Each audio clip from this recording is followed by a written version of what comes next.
আশা করি তোমরা সকলেই ভালো আছো। আমি নিয়ে এসেছি আরেকটি নতুন মিনি ভ্লগ।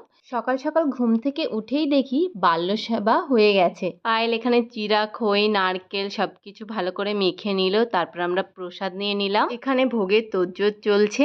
সকলে গীতা পাঠ শুনছিল। দিদা এদিকে গীতা পাঠ করছে। গীতা পাঠ শুনতে শুনতে এদিকে বৃষ্টি চলে আসায় সবাই ঘরে চলে গেল।